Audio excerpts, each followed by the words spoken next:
ഇന്ന് ദിവസം 199. ഇന്ന് വായിക്കുന്ന വചനഭാഗങ്ങൾ ഏശയ്യ അധ്യായം 16-17, ജോയേൽ അധ്യായം 3-4, സുഭാഷിതങ്ങൾ അധ്യായം 10, 21 മുതൽ 24 വരെ വാക്യങ്ങൾ. ഏശയ്യ പ്രവാചകന്റെ പുസ്തകത്തിൽ നിന്ന് അധ്യായം 16. സിയോൻ പുത്രിയുടെ മലയിലേക്ക്, ദേശാധിപതിയുടെ അടുത്തേക്ക്, സേലായിൽ നിന്ന് മരുഭൂമിയിലൂടെ അവർ ആട്ടിൻകുട്ടികളെ അയച്ചു. മോവാബിൻ്റെ പുത്രിമാർ കൂടുവിട്ടുഴലുന്ന പക്ഷികളെ പോലെയായിരിക്കും. അർണോന്റെ കടവുകളിൽ ഞങ്ങളെ ഉപദേശിക്കുക, നീതി നടത്തുക. മധ്യാഹ്നവേളയിൽ നിന്റെ നിശാതുല്യമായ നിഴൽ വിരിക്കുക. ഭ്രഷ്ടരെ ഒളിപ്പിക്കുക, പലായനം ചെയ്യുന്നവരെ ഒറ്റിക്കൊടുക്കരുത്. മോവാബിൻ്റെ ഭ്രഷ്ടർ നിന്നോടുകൂടെ വസിക്കട്ടെ. വിനാശകനിൽ നിന്ന് നീ അവർക്ക് അഭയമായിരിക്കട്ടെ. മർദ്ദകൻ ഇല്ലാതാവുകയും നാശം അവസാനിക്കുകയും ചവിട്ടിമെതിക്കുന്നവൻ ദേശത്ത് നിന്ന് അപ്രത്യക്ഷനാവുകയും ചെയ്യുമ്പോൾ കാരുണ്യത്തോടെ ഒരു സിംഹാസനം സ്ഥാപിക്കപ്പെടും.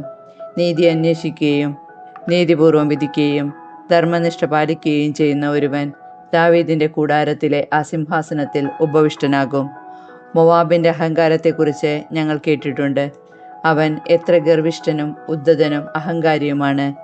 അവൻ്റെ വൻപുവർച്ചിൽ വ്യർത്ഥമാകുന്നു. അതിനാൽ മൊവാബ് നിലവിളിക്കട്ടെ. എല്ലാവരും മൊവാബിന് വേണ്ടി നിലവിളിക്കട്ടെ. കിർഹാസറത്തിലെ മുന്തിരിയടകളെക്കുറിച്ച് ഹൃദയം നൊന്ത് വിലപിക്കുവിൻ. ഹെഷ്ബോൺ വയലുകളും സിബ്മായിലെ മുന്തിരിവള്ളികളും വാടിപ്പോയിരിക്കുന്നു. യാസർ വരെ എത്തുകയും മരുഭൂമി വരെ നീണ്ടുകിടക്കുകയും ചെയ്തിരുന്ന അവയുടെ ശാഖകൾ ജനതകളുടെ പ്രഭുക്കന്മാർ അരിഞ്ഞുകളഞ്ഞു. അതിൻ്റെ ശാഖകൾ കടൽ കടന്ന് മറുനാട്ടിലും പടർന്നു. അതിനാൽ സിബ്മായിലെ മുന്തിരിവള്ളികൾക്ക് വേണ്ടി ഞാൻ യാസറിനോടൊത്ത് കരയും. ഹെഷ്ബോണും എലെയായേലും എൻ്റെ കണ്ണീരിൽ കുതിരും. എന്തെന്നാൽ നിങ്ങളുടെ ഫലത്തിനും വിളവിനും എതിരായി യുദ്ധകാഹളം മുഴങ്ങുന്നു. സന്തോഷവും ആനന്ദവും വിളനിലത്തു നിന്ന് പോയിരിക്കുന്നു. മുന്തിരിത്തോട്ടങ്ങളിൽ ഗാനാലാപം കേൾക്കുന്നില്ല. ആർപ്പുവിളികൾ ഉയരുന്നില്ല. മുന്തിരിച്ചക്ക് ചവിട്ടുന്നവൻ വീഞ്ഞുൽപാദിപ്പിക്കുന്നില്ല. മുന്തിരി വിളവെടുപ്പിൻ്റെ ആർപ്പുവിളികളും നിലച്ചിരിക്കുന്നു.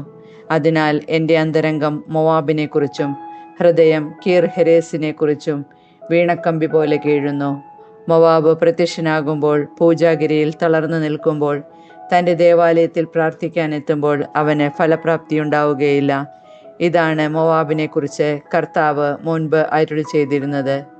എന്നാൽ ഇപ്പോൾ അവിടുന്ന് അരുളി ചെയ്യുന്നു, കൂലിക്കാരൻ കണക്കാക്കുന്നത് പോലെ കണിശം 3 വർഷങ്ങൾക്കുള്ളിൽ മൊവാബിൻ്റെ മഹത്വം, അവൻ വലിയ ജനതയാണെങ്കിൽ പോലും നിന്ദയായി മാറും. ദുർബലമായ ഒരു ചെറുവിഭാഗം മാത്രമേ അവശേഷിക്കൂ. ഏശയ്യ പ്രവാചകന്റെ പുസ്തകത്തിൽ നിന്ന് അധ്യായം 17. ദമാസ്കസിനെതിരെ. ദമാസ്കസിനെ കുറിച്ചുള്ള അരുളപ്പാട്. ദമാസ്കസ് ഒരു നഗരമല്ല താനും, അത് നാശകൂമ്പാരമാകും. അതിൻ്റെ നഗരങ്ങൾ എന്നേക്കും വിജനമായി കിടക്കും. അവിടെ ആട്ടിൻകൂട്ടങ്ങൾ മേയും. അവ അവിടെ വിശ്രമിക്കും. ആരും അവയെ ഭയപ്പെടുത്തുകയില്ല. എഫ്രായിമിൻ്റെ കോട്ട തകരും. ദമാസ്കസിൻ്റെ രാജ്യം ഇല്ലാതാകും. സിറിയയിൽ അവശേഷിച്ചവർ ഇസ്രായേൽ മക്കളുടെ മഹത്വം പോലെയാകും. സൈന്യങ്ങളുടെ കർത്താവാണ് ഇതരുളി ചെയ്തിരിക്കുന്നത്. അന്ന് യാക്കോബിൻ്റെ മഹത്വം ക്ഷയിച്ചു പോകും. അവൻ്റെ ശരീരം മേധസ് ക്ഷയിച്ച് മെലിഞ്ഞു പോകും. അത് കൊയ്ത്തുകാരൻ ധാന്യം കൊയ്തെടുക്കുന്നത് പോലെയും റഫായിം താഴ്വരയിൽ കാല പെറുക്കുന്നത് പോലെയുമായിരിക്കും. ഒലിവ് തല്ലുമ്പോൾ അതിൻ്റെ ഉയർന്ന കൊമ്പുകളുടെ അറ്റത്ത് 2-3 ഫലങ്ങളോ ഫലവൃക്ഷത്തിൻ്റെ ശാഖകളിൽ 4-5 കായ്കളോ ഉണ്ടാകുന്നത് പോലെ കാല പെറുക്കാൻ ചിലത് അവശേഷിക്കും എന്ന് ഇസ്രായേലിൻ്റെ ദൈവമായ കർത്താവ് അരുളി ചെയ്യുന്നു. അന്ന് ജനം തങ്ങളുടെ സൃഷ്ടാവിനെക്കുറിച്ച് ചിന്തിക്കുകയും ഇസ്രായേലിൻ്റെ പരിശുദ്ധനിലേക്ക് തങ്ങളുടെ കണ്ണുകൾ ഉയർത്തുകയും ചെയ്യും. അവർ തങ്ങളുടെ കരവേലയായ ബലിപീഠങ്ങളെക്കുറിച്ച് ചിന്തിക്കുകയോ തങ്ങൾ നിർമ്മിച്ച അക്ഷേര പ്രതിഷ്ഠയിലേക്കോ ധൂപപീഠത്തിലേക്കോ നോക്കുകയോ ഇല്ല. അന്ന് അവരുടെ പ്രബല നഗരങ്ങൾ ഹിവ്യരും അമോര്യരും ഇസ്രായേൽ മക്കളുടെ മുൻപിൽ ഉപേക്ഷിച്ചു പോയ പട്ടണങ്ങൾ പോലെ വിജനമായി തീരും. എന്തെന്നാൽ നിങ്ങളുടെ രക്ഷകനായ ദൈവത്തെ നിങ്ങൾ മറന്നുകളയും. നിങ്ങളുടെ അഭയശിലയെ നിങ്ങൾ വിസ്മരിക്കുകയും ചെയ്തു. അതിനാൽ നിങ്ങൾ തോട്ടങ്ങൾ നട്ടുപിടിപ്പിക്കുകയും അന്യദേവന്മാർക്കു വേണ്ടി തണ്ടുകുത്തുകയും നടുന്ന ദിവസം തന്നെ അവ മുളക്കുകയും ആ പ്രഭാതത്തിൽ തന്നെ അവ പൂവിടുകയും ചെയ്താലും ദുഃഖത്തിൻ്റെയും അപരിഹാര്യമായ വേദനയുടെയും ദിനത്തിൽ അതിൻ്റെ വിളവ് നശിച്ചു പോകും. അതാ അനേകം ജനതകൾ ഇരമ്പുന്നു. അത് സമുദ്രത്തിൻ്റെ മുഴക്കം പോലെയാണ്. അതാ ജനതകളുടെ ഗർജനം. മഹാസമുദ്രങ്ങളുടെ ഇരമ്പൽ പോലെയാണത്. പെരുവെള്ളം പോലെ ജനതകൾ ഇരമ്പുന്നു. എന്നാൽ അവിടുന്ന് അവരെ ശാസിക്കുകയും അവർ ദൂരെ ഓടിപ്പോവുകയും ചെയ്യും. മലകളിൽ കാറ്റത്ത് പറക്കുന്ന വൈക്കോൽ പോലെയും കൊടുങ്കാറ്റിൽ പാറുന്ന പൊടി പോലെയും അവർ ഓടിക്കപ്പെടും. ഇതാ സന്ധ്യാസമയത്ത് ഭീകരത. പ്രഭാതമാകും മുമ്പേ അവർ അപ്രത്യക്ഷരായിരിക്കുന്നു. നമ്മെ നശിപ്പിക്കുന്നവരുടെ ഓഹരിയും നമ്മെ കൊള്ളയടിക്കുന്നവരുടെ വിധിയും ഇതാണ്. ജോയേൽ പ്രവാചകന്റെ പുസ്തകത്തിൽ നിന്ന് അധ്യായം 3. ജനതകളുടെ മേൽ വിധി. ആ നാളുകളിൽ ഞാൻ യൂദായുടെയും ജെറുസലേമിൻ്റെയും ഭാഗതയെ നിർണയിക്കുന്ന നാളുകളിൽ ഞാൻ എല്ലാ ജനതകളെയും ഒരുമിച്ച് കൂട്ടുകയും യഹോഷാഫാത്തിൻ്റെ താഴ്വരയിലേക്ക് കൊണ്ടുവരികയും ചെയ്യും. എൻ്റെ ജനവും അവകാശവുമായ ഇസ്രായേലിനെ പ്രതി ഞാൻ അവരെ അവിടെ വച്ച് വധിക്കും. എന്തെന്നാൽ അവർ എൻ്റെ ജനത്തെ ജനതകളുടെ ഇടയിൽ ചിതറിക്കുകയും എൻ്റെ ദേശം വിഭജിച്ചെടുക്കുകയും ചെയ്തു. എൻ്റെ ജനത്തിനു വേണ്ടി അവർ നറുക്കിട്ടു. ഒരു വേശ്യയ്ക്ക് വേണ്ടി ഒരു ബാലനെയും കുടിക്കാൻ വീഞ്ഞിനു വേണ്ടി ബാലികയെയും അവർ വിറ്റു. ടയർ, സീദോൻ, സകല ഫിലിസ്ത്യ പ്രദേശങ്ങളെ നിങ്ങൾക്ക് എന്നോട് എന്ത് ചെയ്യാൻ കഴിയും? എന്നോട് പ്രതികാരം ചെയ്യാനാണോ നിങ്ങളുടെ ഭാവം? എങ്കിൽ നിങ്ങളുടെ പ്രതികാരം നിങ്ങളുടെ തലയിൽ വേഗം ഞൊടിയിടയിൽ ഞാൻ പതിപ്പിക്കും. എന്തെന്നാൽ നിങ്ങൾ എൻ്റെ വെള്ളിയും സ്വർണവും അനർഘ നദികളും നിങ്ങളുടെ ക്ഷേത്രങ്ങളിലേക്ക് കൊണ്ടുപോയി. നിങ്ങൾ യൂദായിലെയും ജെറുസലേമിലെയും ജനത്തെ അവരുടെ അതിർത്തികളിൽ നിന്ന് അകറ്റിയവർക്ക് വിറ്റു. നിങ്ങൾ അവരെ വിറ്റ സ്ഥലത്തു നിന്ന് തന്നെ ഞാൻ അവരെ ഇളക്കിവിടുകയും നിങ്ങളുടെ പ്രവർത്തികൾക്ക് നിങ്ങളുടെ തന്നെ തലയിൽ പകരം വീട്ടുകയും ചെയ്യും. ഞാൻ നിങ്ങളുടെ പുത്രന്മാരെയും പുത്രിമാരെയും യൂദായുടെ സന്തതികൾക്ക് വിൽക്കും. യൂദാ സന്തതികൾ അവരെ വിദൂരത്തുള്ള സഭയർക്ക് വിൽക്കും. കർത്താവ് അരുളി ചെയ്തിരിക്കുന്നു. ജനതകളുടെ ഇടയിൽ വിളംബരം ചെയ്യുവിൻ, യുദ്ധത്തിന് ഒരുങ്ങുവിൻ, ശക്തന്മാരെ ഉണർത്തുവിൻ. സകല യോദ്ധാക്കളും ഒരുമിച്ച് ചേർന്ന് മുന്നേറട്ടെ. നിങ്ങളുടെ കൊഴു വാളായും വാക്കത്തി കുന്തമായും രൂപാന്തരപ്പെടുത്തുവിൻ.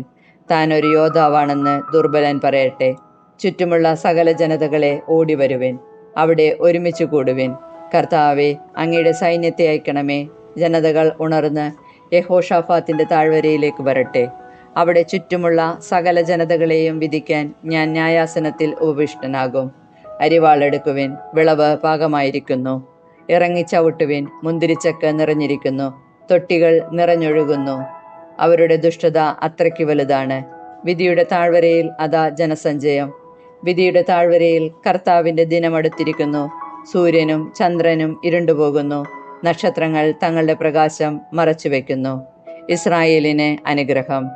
കർത്താവ് സിയോനിൽ നിന്ന് ഗർജിക്കുന്നു, ജെറുസലേമിൽ നിന്ന് അവിടുത്തെ ശബ്ദം മുഴങ്ങുന്നു. ആകാശവും ഭൂമിയും പ്രകമ്പനം കൊള്ളുന്നു. എന്നാൽ കർത്താവ് തൻ്റെ ജനത്തിന് അഭയമാണ്, ഇസ്രായേൽ ജനത്തിന് ശക്തിദുർഗം. എൻ്റെ വിശുദ്ധ പർവ്വതമായ സിയോനിൽ വസിക്കുന്ന നിങ്ങളുടെ ദൈവമായ കർത്താവാണ് ഞാനെന്ന് നിങ്ങൾ അറിയും. ജെറുസലേം വിശുദ്ധമായിരിക്കും. അന്യർ ഇനി ഒരിക്കലും അതിലൂടെ കടന്നു പോവുകയില്ല. അന്ന് പർവ്വതങ്ങളിൽ നിന്ന് മധുരവീഞ്ഞ് ഇറ്റുവീഴും, കുന്നുകളിൽ നിന്ന് പാലൊഴുകും, യൂദായിലെ അരുവികളിൽ ജലം നിറയും. കർത്താവിൻ്റെ ആലയത്തിൽ നിന്ന് ഒരു നീരുറവ പുറപ്പെട്ട് ഷിത്തീം താഴ്വരയെ നനയ്ക്കും. യൂദായിലെ ജനത്തോട് അക്രമം പ്രവർത്തിക്കുകയും അവരുടെ ദേശത്ത് വെച്ച് നിഷ്കളങ്ക രക്തം ചിന്തുകയും ചെയ്തതുകൊണ്ട് ഈജിപ്ത് ശൂന്യമാവുകയും ഏദോം നിർജ്ജന ഭൂമിയാവുകയും ചെയ്യും. എന്നാൽ യൂദായും ജെറുസലേമും തലമുറകളോളം അധിവസിക്കപ്പെടും. അവരുടെ രക്തത്തിന് ഞാൻ പ്രതികാരം ചെയ്യും. കുറ്റവാളികളെ ഞാൻ വെറുതെ വിടുകയില്ല. കർത്താവ് സിയോനിൽ വസിക്കുന്നു. സുഭാഷിതങ്ങൾ അധ്യായം 10, 21 മുതൽ 24 വരെ വാക്യങ്ങൾ.